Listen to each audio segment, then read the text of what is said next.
بسم اللہ الرحمن الرحیم۔ اللہ کے نام سے شروع جو بڑا مہربان اور نہایت رحم کرنے والا ہے۔ محبت وفادار کی داستان ہوتی ہے اور بے وفا کی زندگی کا ایک معمولی واقعہ۔ عورت اپنی عمر کے بارے میں اس وقت جھوٹ بولنا شروع کرتی ہے جب اس کا چہرہ سچ بولنا شروع کر دے۔ کبھی بھی شادی کے کھانے کی برائی نہ کرو۔ بیٹی کے باپ کی پوری عمر لگی ہوتی ہے صرف اس وقت کے کھانے کے لیے۔ کچھ آزمائشیں اور مشکلات ایسی بھی ہوتی ہیں جن کے ختم ہونے پر انسان کو احساس ہوتا ہے کہ زحمت نہیں بلکہ رحمت کا باعث تھی۔ مرد کے دل میں بڑی رغبت ہوتی ہے عورت کے لیے، اور اگر عورت پیاری ہو تو 7 برس کے لڑکے سے لے کر 70 برس کے بوڑھے کا دماغ ہل جاتا ہے۔ جو انسان بہت لڑنے کے بعد بھی آپ کو منانے کا ہنر رکھتا ہو اور ہر وقت خیال کرے تو سمجھ لینا وہ آپ سے بے پناہ محبت کرتا ہے۔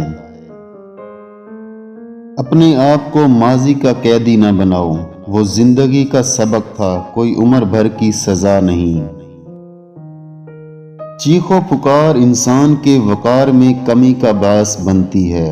لوگوں کو اپنی خاموشی سے خوف زدہ کرنا سیکھو۔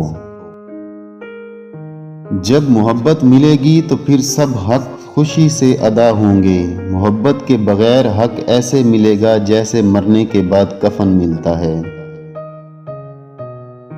ہمیشہ 4 دیواریوں میں رہنے والی لڑکیوں کے عشق سے ڈرو، انہیں دنیا نہیں دیکھنی ہوتی، وہ جسے چاہتی ہیں وہ اسی کی دنیا ہوتی ہے۔ انسان غم کی گرفت سے کبھی نہیں نکلتا، خوشی محض تھکان اتارنے کا واقعہ ہے۔ زندگی کے آدھے غم انسان دوسروں سے غلط توقعات وابستہ کر کے خریدتا ہے۔ ہر مرد کے اندر یہ خواہش ہوتی ہے کہ وہ عورت کو پٹڑی سے اتارے اور اپنے راستے پر لے چلے۔ محبت عمر کی خوبصورتی کہاں دیکھتی ہے، کسی عام سے چہرے سے بھی ہو جائے تو وہ دنیا کا سب سے خوبصورت لگنے لگتا ہے۔ مانگی ہوئی محبت کا مزہ بگڑی ہوئی شراب جیسا ہوتا ہے۔ مرد کے دل میں نئی عورت کی گنجائش رہتی ہے اور عورت کے دل میں نیا سوٹ کی ہمیشہ خواہش رہتی ہے۔ جو مرد کسی عورت سے سچی محبت کرتا ہے وہ اسے کسی دوسرے مرد کے لیے کبھی نہیں چھوڑ سکتا۔